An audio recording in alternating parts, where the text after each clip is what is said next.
welcome to Mock the Week. I'm Dara O'Brien. The news this week. At the Labour Party conference, Tony Blair began by saying, "This time next year, I won't be your leader." But then realised that Gordon's speech was still on the auto cue. Even before Blair's speech ended, most Labour MPs were out of their seats, which is good practice for the next election. Blair's farewell speech gives him 9 months to prepare for life after number 10, and Sherry Blair 9 months to cram as much Downing Street cutlery into a suitcase as she possibly can. Blair's speech was 20 minutes longer than Gordon Brown's, but longer isn't necessarily better, as John Prescott tried to convince his secretary. Reports circulated this week that Osama bin Laden may actually be dead. He was supposed to have died due to lack of treatment and the primitive conditions he was living under in a corridor of an NHS hospital somewhere in the West Midlands. Following reports of bin Laden's death, Al-Qaeda have requested no flowers, but had asked instead for donations to pay for an air ambulance to be crashed into the nearest American army base. In a statement to Al Jazeera, distraught Al-Qaeda lieutenant said, "That's terrible news. First Steve Irwin, and now this." This week we learned that Prince Charles is so fussy about the runniness of his boiled eggs at breakfast that he has 7 of them standing by. That's almost as demanding as Prince Edward, who insists on starting every day with 7 freshly buttered soldiers.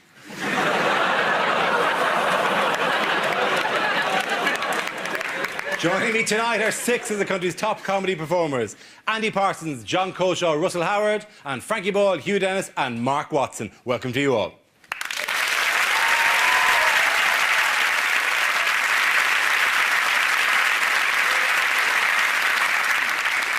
Our first round is called Headliners. I show the teams a recent photo along with the initial letters of a newspaper headline. Here's a picture of Mr. and Mrs. Blair. So what does CTAL stand for? Is it Cherie's Trap a Liability? Is it Clinton threesome? Ah, lovely. Is it Cherie's teeth are landmarks? Her whole mouth has been listed and declared a national park. Is it Cherie and Tony advertise Lillettes? I can sweat all through my speech, but I'm fresh and dry and confident down under. Crap tie and lawyer. Left to right. Is it Cherie tackles a liar? That close to satire. Veering away violently at the end. Is it Cherie, that's a lie, isn't it? That's that right? absolutely right. That's very good, yes. It is.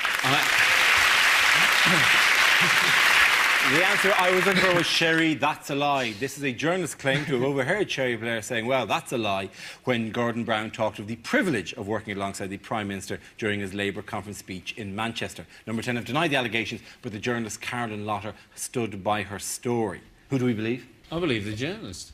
Do you? Yeah, why would they lie? You're right. It really is a game of one-downmanship between who is the least trusted member of society at any given time. And they're just below paedophiles. It was an amazing speech there. Gordon Brown's speech was an amazing speech. No, he it sounded wasn't. he sounded like he was like you would when you're drunk. He kind of went on. He kind of said, you know, it has been a privilege to serve under Tony Blair. And I love him. I love him. I've always loved him. That thing with politicians crack jokes, isn't it? So Blair's big joke from his speech was, well, I don't need to worry about Cherie running away with the bloke next door, and they just loved that. Yeah, killer guy. It took a while for it to sink in with me that he meant Gordon Brown. I thought he just meant because she's a minger. Do you think the fact that Tony was going, oh, he's happy that she's not going to get off with his next-door neighbour, explains why John Prescott has never been made Chancellor of the Exchequer? Or David Blunkett, for that matter? Or any of the more famously sexually attractive members of the Labour Party. Did you see the cards they had up during Blair's thing? So they've obviously just given out cards to people during the speech, and they're all saying, "We love you, Tony. Best Pierre." It was exactly like Gladiators. John Fashio with a couple of big sponge fingers. Clearly. Awooga!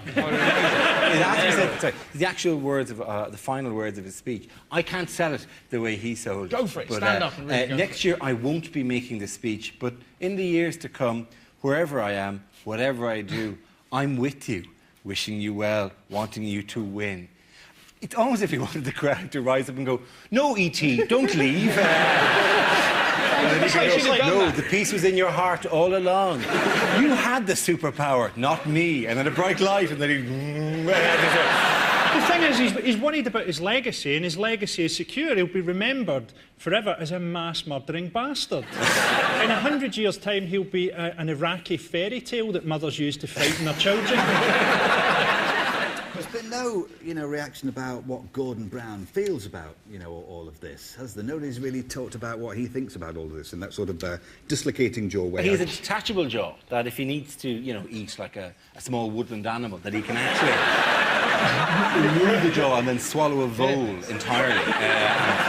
See, if he did capture footage, it'd be like a cartoon where you'll see like a dog just going down his neck, just passing all the way down his cheek. But if he did that, you'd watch it. It'd just be amazing. Kind of, here's a few policies, watch this. A vole. A stoat. What was unusual about Blair and Brown's speeches? Was it the fact that they gave Blair 9.5-minute ovation? But what do you do? What do you do when you're being clapped for 9.5 minutes? I mean, you can go like that for... Get a cardboard cutout, stick it there, come back 7 minutes later. But he would have gone back into... I don't know if they've got a dressing room. I like the idea that Gordon Brown's just sat there and he was like, "My name is Tony." Still got it. Oh. I'm sure he went, but it might have been fear, because Hitler used to do it, didn't he? Everyone would give him an ovation and the first person to stop got shot. So, wow, that works. Yeah, Sherry was actually there to the side, just... There has to be a point about 6-7 minutes in where you're kind of going, right, actually, now they're taking the piss, aren't they? They're actually, now they're taking the mickey. They don't really believe this. How good would it have been if he'd gone down into the audience and started a conga? What a way to leave office. I would have respected him. The highlight of the political week came from me on Points West. I live in Bristol, and there was a bloke on, I don't know his name, was fantastic, talking about Gordon Brown. He went, "Yeah, right early on he said he liked the Arctic Monkeys, then turns around he says he likes Coldplay. If he's going to lie about that, what else will he lie about?" It's just wonderful. Just the idea, who are you going to vote for? Cameron? He likes the Kaiser Chiefs? My guy. What does Gordon Brown want to raise to 18? Oh, the school leaving age. It's school leaving age, yes. they're paying kids to stay in school recently, weren't they? Giving cash bonuses to kids. As kids go, "Oh, I'll put you in detention." Well, that's time and a half. On the subject of education, how have mothers in Rotherham been causing a headache for a local school education authority? They have been shoving hamburgers through the bars to feed their kids because the food they're getting is too healthy. Yeah. And the brilliant thing is they're actually feeding them through the bars of this cemetery. Yes, the actual quote given by the women of Rotherham as to why they object to this is because they think their kids are being forced to eat overpriced, low-fat rubbish. And are they having to pass the food through the railings because the kids are too fat to fit through the railings? Just even their fingers. They actually had the pictures they showed of the women were happy to be photographed doing because they thought this was like a human rights issue of some description. So they photographed them, but the children, to protect their privacy, were digitised in all the photographs. Just 3 big fat pixels where their face used to be, and stuffing a burger into their mouth. Do you know, I know a woman who breastfed one of her children until he was 5, and she used to turn up when he was in primary 1 and put her breast through the railings for his lunch. Thank you. I was there every day at 12 o'clock.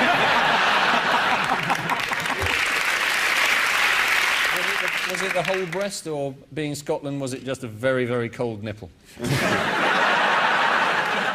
It must have started off, that little story, when one kid must have come home and just, "You're right, they give me cucumber." What? And then they must have got to rang up the other. "Have you heard this? Avocado." "Fuck me, shitless."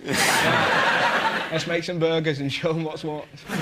They don't make the burgers. They take orders during little break, or whatever you call it here. And then they take money and a list to a chip shop called Chubby's. Is that right? And they bring the food back, walk through the graveyard where the hands are reaching out. Like some sort of hideous kind of prison situation where they're grasping for the food and they go, "Right, who?" And they fling the burgers in and the kids tear violently at each other, trying to get at the food, tearing scraps off each other to get it. There was a quote, I have made that picture more evocative. Yeah. Incidentally, I don't think we do call it Little Break, but I'm very pleased to know that In Ireland, we call it it's Little called Break. At some stage, there was When Little is Break. Big Break? Big Break was after Little Break.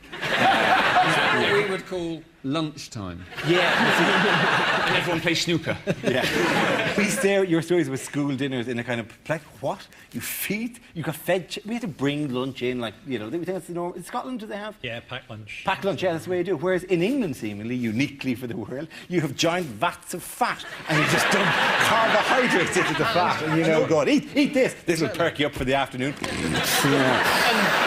Annoyingly as well, like, you know, when you're a kid, your mind slightly warped. If your parents are split up, you got free school dinners as well. I used to look at my tuna mayonnaise sandwiches going, why can't she have an affair? Do you know what the standard school lunch that you got from the chip shop in Scotland was? It was a packet of chips with a free potato fritter. So basically, a packet of chips with a really big chip. Actually, there's a really good chip shop in Edinburgh which has a DJ in it at the weekend. It's fantastic. You've got to feel sorry for him, though. You know what I mean? It's not how he wanted his DJ career to work out. You got to presume he dreams of the Hacienda, and then he said he's in a chip shop going, there you go, how are you? Oh, bag of chips, good for you. Going out to the fritter posse. Ladies and gentlemen, at the end of that round, the winners were Russell, John and Andy.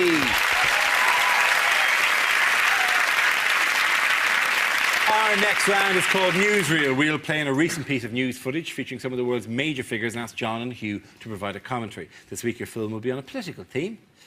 Away you go. A great speech yesterday, Prime Minister. Great speech. Well, I know, it was very good. I was proud of the speech. I thought the joke was very good. And I think now, based on this, I could perhaps become a stand-up comedian in the future. That's what I'm going to do. Next question. You, Pod. Yes. Sorry, I seem to have been breathing helium. You base your joke on Les Dawson. Why did you choose him? Look, there's an important point here. I could have gone down the Jim Davidson route, which would have been quite wrong, or Prince Philip, but I believe that joke-telling is a very important skill for any prospective Prime Minister, and I think there are certain pug-faced dullards who are just not up to it, and I stand by that. Go on, you have a go. Don't make me tell one. My wife is so fat we have to pierce her ears to watch the television. Shit. No. My mother-in-law's so fat that other smaller mother-in-laws orbit around her, you know? That's the way you got to do it. Attitude. You understand? You have a go. I've got one, Tony. I've got one. You'll love this. No, wait. I'm going to be the next Prime Minister. That's my boy. That's my boy. Well done, Hugh and John. Points for both of you there. Now we play a round called Topical Whirly Gag.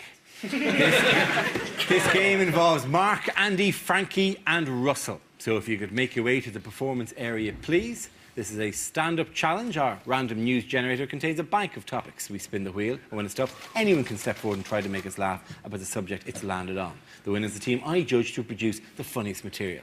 Our first topic is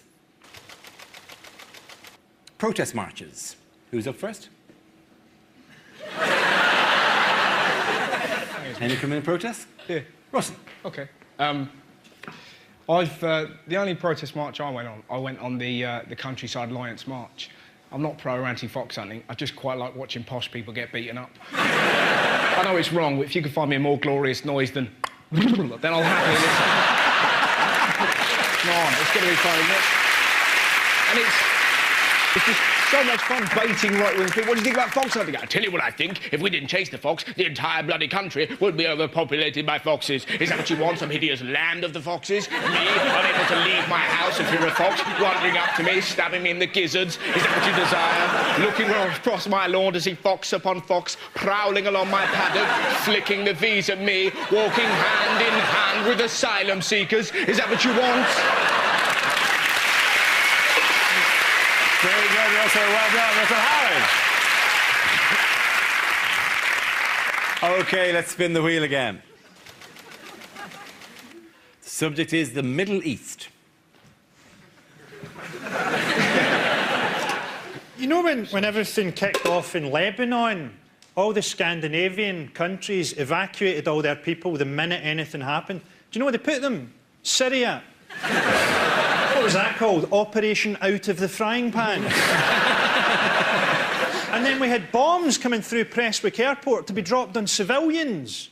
over there. I mean, it's really grim, but I suppose our only hope is that Prestwick Airport will have done their usual, got it all mixed up with their luggage. Lebanon will have got bombed with stuff Scottish folk are trying to bring back from their holidays. You'll switch on the news to see a children's school getting levelled by 40,000 packets of Benson and Hedges. Well done, Frankie Boyle. Very good. OK, Mark and Andy are left. The next topic is... mugging. Mark. Yeah, I got mugged by, like, a kid, like 13, 14-year-old kid. In a way, it's nice to see, you know, young talent coming through. Horrible feeling. This kid came up to me and said, "Oi, give me all your money, give me all your money," over and over again. And I was panicking, thinking, I've never been mugged. What do I do? In a way, it was obvious what to do. He was going, "Give me all your money." He talked me through the process quite well. It was quite a user-friendly mugging in some ways. There was a questionnaire afterwards, how can I improve this? It was a horrible feeling, and I was in my pockets. All I had was a fiver, £1. I gave it to him, and this kid went, "Nah, it's not enough, mate." I know, it's not enough. Well, bit of an awkward moment, really. I felt like saying, "Well, I'm sorry if you feel I ripped you off in some way." Well done, Mark Watson.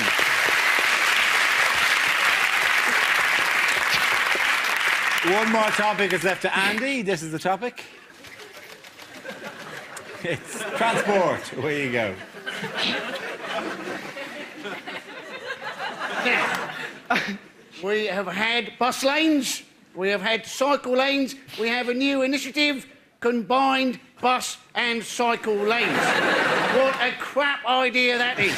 If there are two things that should never go together, it'd be like having a path in the jungle for walkers and lions. You may also have seen that on our public transport system we now have an advertising campaign. Please ask, is this your bag, to stop unattended packages?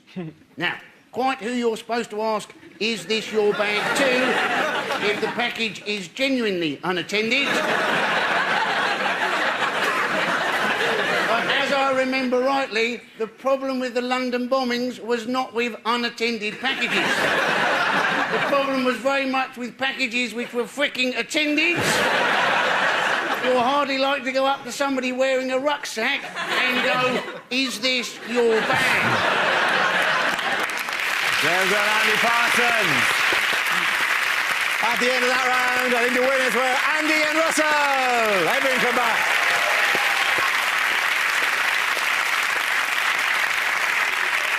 Our next round is called If This Is the Answer, What Is the Question? On the board are 6 categories. For each chosen category, I read out an answer and the players have to guess what the question might be. Mark, which category would you like? The environment. OK, environment it is. The answer is 3 billion. What is the question? How many pages in the new Harry Potter book? She won't stop writing, will she? She's banging away. Is it what is the excess on Richard Hammond's car insurance?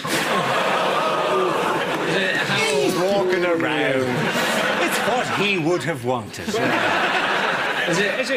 it what is the factor of Mick Hucknall's suntan lotion? Is it how old is Ming Campbell in dog years? Is it, according to the Daily Mail, how many people are currently illegally in Britain? Is it how many people could Jesus feed with a KFC bucket?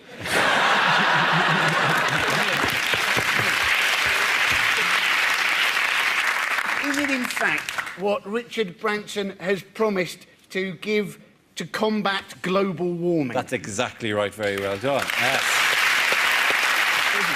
As I understand it, right, he said, "Oh, I'm going to give $3 billion to combat global warming," but in fact, he's giving the $3 billion, isn't he, to his own firm, Virgin Fuels. Right. So in fact, he's given no money to anybody else. He's given $3 billion to himself. Yes. There's going to be a large cheque handing over where he hands a giant cardboard cheque to himself. And he goes, "Well, I'm delighted to be involved. On behalf of everyone in Virgin Fuels, we'd like to thank you for this thing." No problem at all. Take it as much as you want. Oh, you're too kind. You're a lovely guy. Love the beard. No, you as well. I love your beard as well. But isn't it? Fuel sounds a little bit suspicious anyway, doesn't it? Because that's sort of what they did to Joan of Arc. Clark. She was essentially Virgin fuel.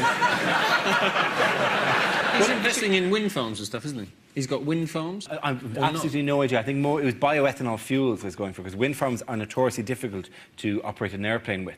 It's just difficult to get the, right. Although it's the just same. to get the lift. You see, when you say that, And I'm even always worried about wind farms. That if you have enough of them, if you have thousands of these propellers everywhere, what's to stop the whole country taking off? It's just... Apparently, people in Britain, right, are scared of wind farms, those big wind turbines. People don't like them, but people actually really like windmills. So I think maybe to get over people not liking the wind turbines, what they need to do is paint a little door on the wind turbine, little window above it, have a little man that walks out occasionally missing the rotating blades. I think what they should do is they should incorporate the wind turbines into giant, crazy golf courses. People wouldn't mind the wind turbine as much if it was dwarfed by a 400-foot clown's head. So if it's a wind turbine on an actual golf course, like where the Ryder Cup was being played, and Tiger tees off and thump, it gets caught by the and sent 400 miles in the other direction. Oh, that's tough luck there, Tiger. It's unlucky he's going to have to play that one from Spain. I sympathise with Branson a bit, because you do feel with the environment, what am I meant to do? Like, someone comes to me in the street and said, in the time you've been standing there, 2,000 acres of rainforest have been destroyed. And I'm like, well, OK, I won't stand here. Problem solved. Branson's created this, as well as all his aircraft, he's got this new thing, isn't he? Virgin Galactic. Yeah. Now, that sounds like a crap idea, isn't it? I mean, exactly what's going to happen when that service isn't working. It's not so easy to have, you know, the sort of London to the moon bus replacement service. You'd also got to presume there's a fair amount of fuel burning in order to get Galactic. It doesn't strike me something you could do with a large rubber band and a walk back. You couldn't twang it into... Did you enjoy that? You know what, though, Dara? If that fuel is going to put Richard Branson on the moon, that's a price worth paying. Let's try and get him into the sun. We may not need to worry about it anyway, because the sun's cooling down, isn't it? You're absolutely right, yes. The sun is cooling down. How cool can a giant ball of fire really get? But this is the state our environment has got to, where we actually get to say the sentence, good news, the sun's dying. Ooh, that's bailed us out. It's terrifying. It's about 100 million years away, so it's all right. You've said how long it will be before you can actually pick it up with an oven glove.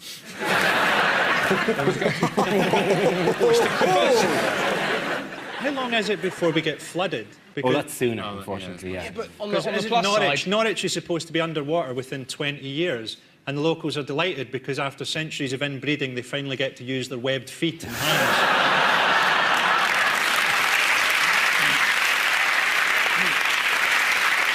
This is the news that after talking to Al Gore, the Virgin tycoon has promised to give all the profits from his airline and train company to combat global warming. It will amount to $3 billion or £1.6 billion.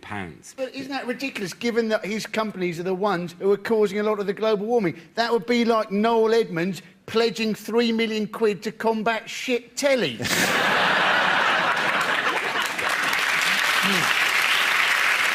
OK, let's have a look at some of the graphics on this. This map, for example, shows how the UK and Ireland will look after the polar ice caps have melted. But we can also show you how it will look if the water companies don't repair their leaking pipes. Two things impressed me about that map. Firstly, why is Scunthorpe one of the major population centres that we must be very worried about? But Jesus, Scunthorpe is gone. Britain shall never continue. With the advent of global warming and the average UK temperature having risen by several degrees, the coldest place in Britain is now officially Chris Tarrant's bedroom. One of the consequences of the devastation and flooding is that Belgium will completely disappear, although potentially this is good news for Everton, as it means another Champions League spot will be up for grabs. At the end of that round, all the points go to Frankie, Hugh and Mark.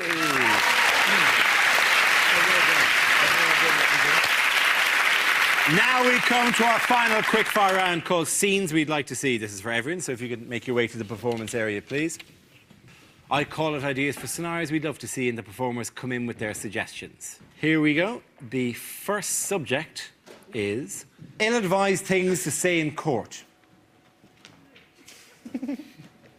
How could she have seen my face? I was wearing a balaclava! So, to summarise, there's no evidence, but he does look a bit rapey. Your Honour, that wig looks really gay. Your Honour, if you like, I've got the number of a really good Brazilian cleaner. Well, if stabbing a man makes me guilty, I'm guilty.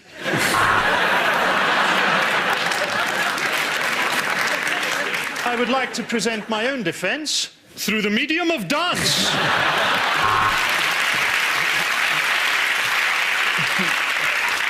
So, if I'm found not guilty, can I keep all the stuff I nicked? And I put it to you, my lad, that child is sexy.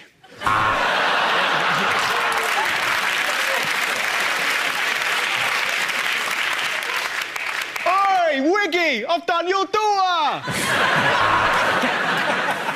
I was performing the Heimlich manoeuvre and it sort of turned into the wheelbarrow position. Will this take long? We're meeting a boat from Colombia at 9. There is a precedent for this. I refer Your Honour to episode 10 of LA Law. And let me say this. Sentencing you will give me an overwhelming wave of sexual pleasure. Send him down.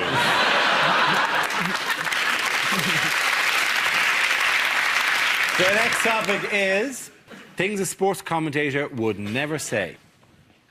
Like a lot of people watching this Olympics, I'm wondering why black people don't just take over the earth. There's the bell, and the schoolgirls I've been spying on go back to their classrooms.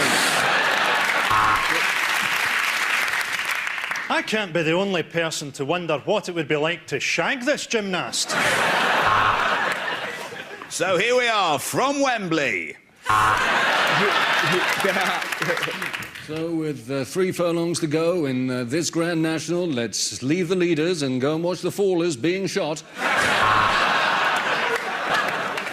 And they're off! They're off! They're off! And I should probably keep my voice down because this is snooker.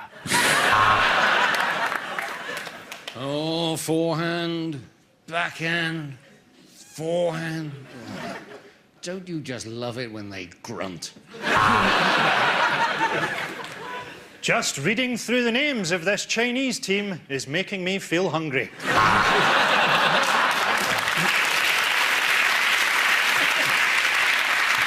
And for those of you who missed them, here are next week's Italian football results. This woman isn't just a world-class curler, she's also a model. That's it, ladies and gentlemen. I'm going to give the points there to Frankie, Hugh and Mark. With a round of applause to everyone involved. Everyone sit down. That's the end of the show, ladies and gentlemen. This week's winners are Frankie Boyle, Hugh Dennis and Mark Watson. Commiserations to Andy Parsons, John Colshaw and Russell Howard. Thank you for watching. Good night.